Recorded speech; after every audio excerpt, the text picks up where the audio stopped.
Mayong kadlaw katawhan sa Dios sa Archdiocese sa Osamis. Akong pasalamat sa mga mag-uuma ug mga mananagat. Ako pong pasalamat sa katawhan sa Concepcion, Misamis Occidental, labi na gayod sa atong mayora si Honorable JC Vinya, ing manusab sa iyang kapikas, si board member Juan D. Vinya, ug sa tanan sa Vice Mayor, sa mga konsehalis. Ako pong pasalamat ngadto ni Luisa, ang PPC Parish Pastoral Council President, uban sa iyang mga katawhan, mga leaders sa mga nagkalain-laing kapilya nga mi-apil nga maoy mihimo nga mga kaabin sa mission station sa Concepcion, Misamis Occidental, sa Bagong Nayon, dito sa uban nga mga barangay, sa tanan nga mga barangay nga maoy apil sa parokya sa mission station sa Immaculate Concepcion, Misamis Occidental.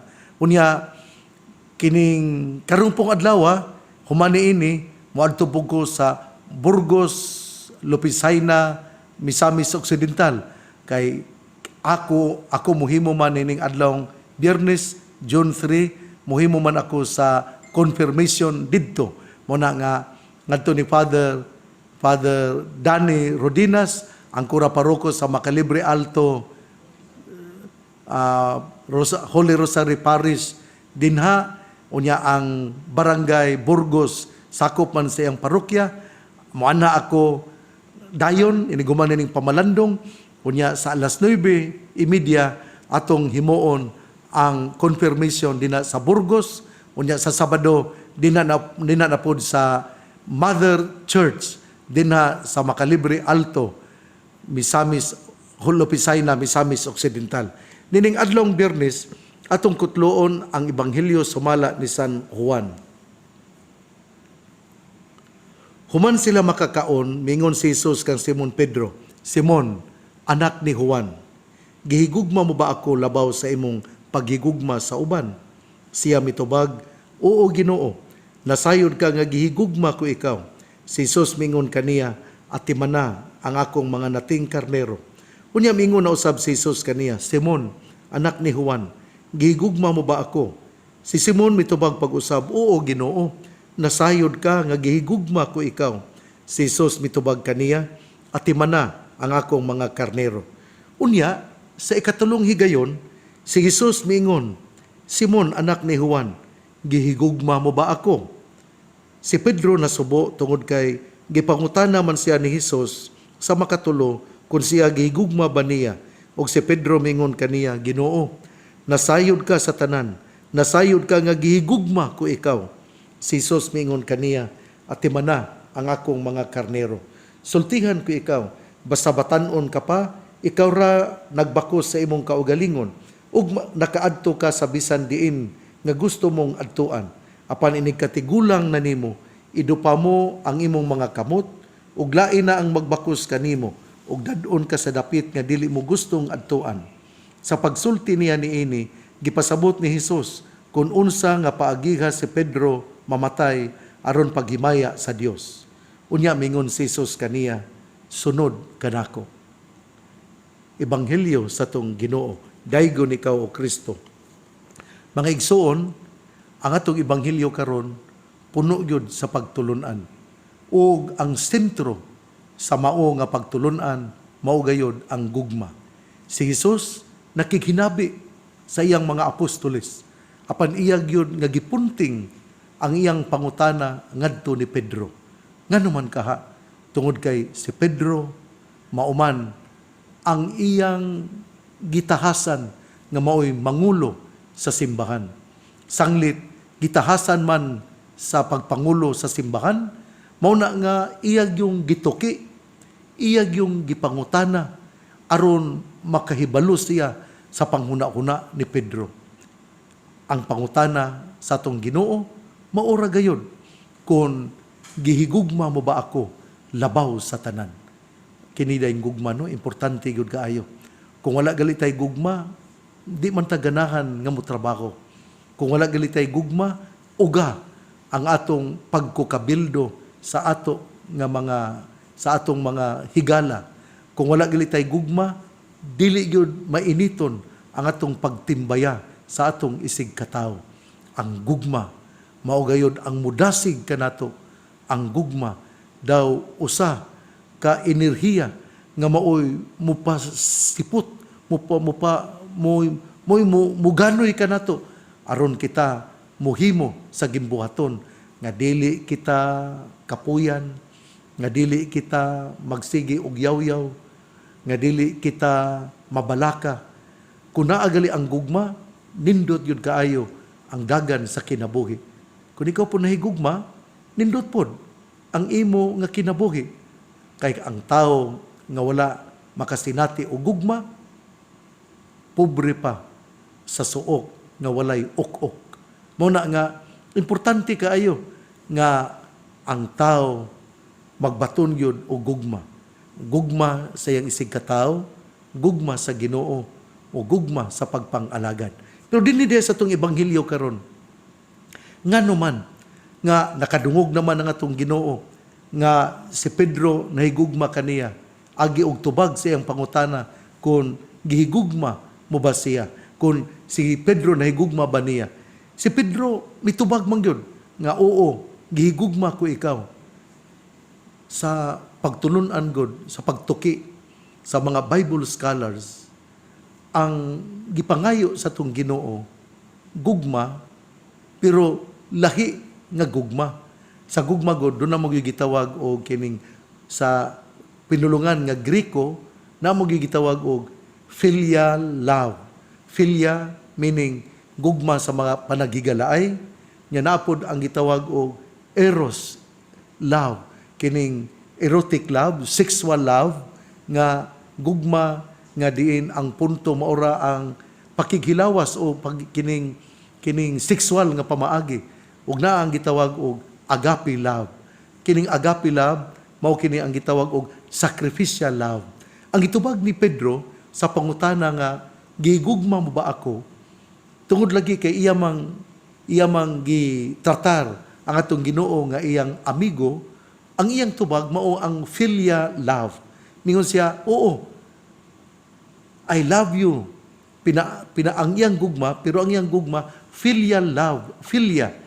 Pero ang atong Ginoo, nangita pag yun, buot ag-agon sa atong Ginoo ang panguna-una ni Pedro. Nga dili lang amigo nga paghinigugma ay, diin ikaw mo tatar ka nako nga imo nga amigo, kundi nangita pag yun ang atong Ginoo nining gitawag og sacrificial love. Mao to nga kay wala man gayud makasabot si Pedro, mao na nga sa katapusan mingon ang atong Ginoo, moabot ang panahon nga idupa mo ang imong mga kamot ug lain na ang magbakos kanimo ug dadon ka sa dapit nga dili mo gustong adtuan. Sa pagsulti niya niini gipasabot ni Hesus kung unsa nga paagiha si Pedro mamatay aron paghimaya sa Dios. Dinhi gitagaan yun o pagpalawom sa tong Ginoo ang kahulugan nga nasabtan ni Pedro nga bahin sa filial love. Kundi gitwist, gipalawom sa tong Ginoo, giingnan nga wabot ang panahon tungod kay ikaw nahigugma nako, magpakamatay ka kanako. Ug mao kini ang gitawag og agape love. Gugma nga anda magpakamatay, gugma nga anda mo sakripisyo, gugma nga dili magkwenta sa mga kahago, gugma nga dili mag-ihap sa iyang mga pag-antos, gugma nga dili magtan-aw sa mga problema nga iyang mahiaguman tungod kay ang iyang gugma man nga andam mo sakripisyo ug magpakamatay tungod sa iyang hinigugma. Ug mao kini ang pagtulunan karon ang unod sa ato nga ebanghelyo. Love that is ready to sacrifice. Love that is ready to die. Love that will not count Dili siya mo ihap sa iyang mga problema, kundili muhigugma siya hangtod sa katapusang pinitik sa iyang kasing-kasing. Ug mao kini ang gitawag og agape love. Mao kini ang gusto nga itanom sa kasing-kasing sa tong Ginoo nganha sa hunahuna ni Pedro aron iyang mahinumduman nga kung siya nahigugma kaniya, ang iyang gugma tawgon gayud og sacrificial love. Ikaw nga namati nako karon, do na ba kay gugma sa imong mama ug sa imong papa? Kung ang imong gugma gitawag og sacrificial love, agape love, nganong imo mang gipahilak ang imong mama? Ngano nga dili man ka mamati sa iyang mga tambag? Ngano nga dili man nimo gipabaliwala man lang nimo ang iya nga mga pagiya kanimo? Hinaut unta nga ikaw nga namati nga badlungon sa imong panimalay, ikaw makaila nga ang atong mga ginikanan dunay gugma nga gitawag og sacrificial love.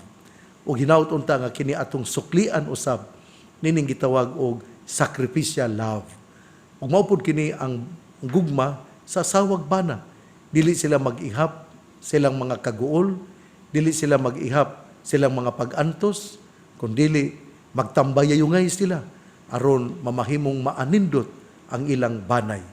Ug mao pud kini ang gugma nga gipangita sa Ginoo sa mga kaparian ug mga madre, sa tanan nga moalagad sa simbahan. Ang atong Ginoo nangita nining gitawag og agape love, sacrificial love.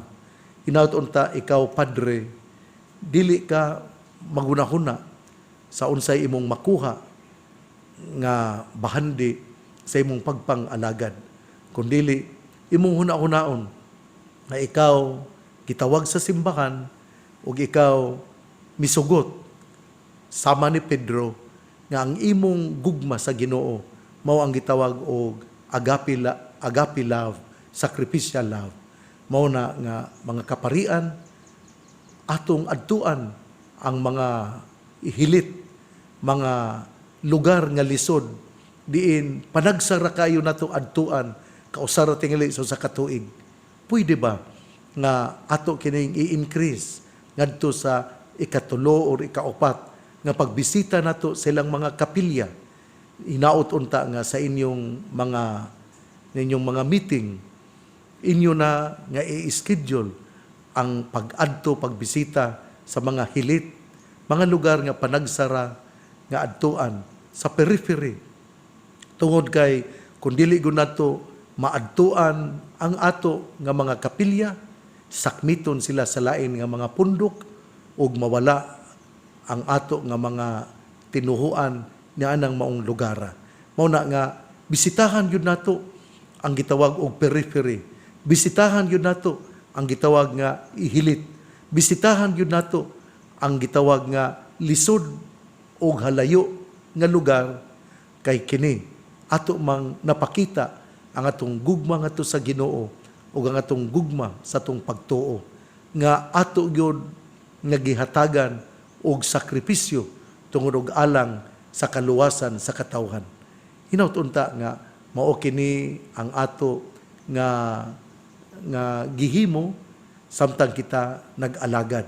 Mga madre nga nag-alagad sa mga kabataan dinha sa orphanage, mga madre nga nag-alagad dinha sa mga gibiyaan nga mga tigulang, home for the aged, sa mga kaparian nga nagpadayon sa pagpaambit ngadtong nanghatag og bugas para sa mga nagkalisod-lisod. Padayon kita. Akong pasalamat sa DXDD sa ilang programa nga gidala ni Ma'am Vicky Palaw, mao ang gitawag og Operation Tabang. Hinaut unta nga atong tabangan ang mao nga programa. Mupaambit kita aron daghan pa ang atong matabangan.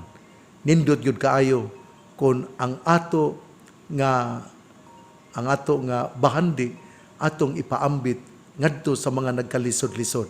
Kay mag-unsa man kung maangko nato ang kalibutan apan nahulog kita sa atong kalag. Muna nga tabangan na to, the more you give, the more you will receive. And God will rejoice seeing His sons and daughters sharing what they have to the last and least in our society. Tabangan na to ang Operation Tabang sa DXDD nga gipahigayon ni Ma'am Vicky Palaw. Hinaut-unta nga ato kining mahatagan og pagtagad. Ang pangaliya sa mahal nga Birhen Maria nga gisangpit sa mga misamisnon nga Birhen sa kuta, ang Ginoo magapanalangin kanatong tanan. Sa ngalan samahan sa Anak ug sa Espiritu Santo. Amen. Usbon ko ha. Salamat sa taga Concepcion sa ilang pag-abi-abi o pagdawat ni Father J.C. Langgam. Salamat usab Father Tors sa imong pagpag-alagad og sa tanan nga mga Vincentian Fathers. Ako po nga pahibalo nga karong adlaw mohimo ako sa kining confirmation dinha sa Barangay Burgos, Lupisaina, Misamis Occidental. Unya ugma Sabado moana upod ako sa Makalibre Alto. Salamat atong tanan, padayon sa tong pagtuo, magtinabangay kita kay ang timaan sa pagka-Kristiyanos mauman ang pagka-matinabangon. God bless, mabuhay tayong lahat.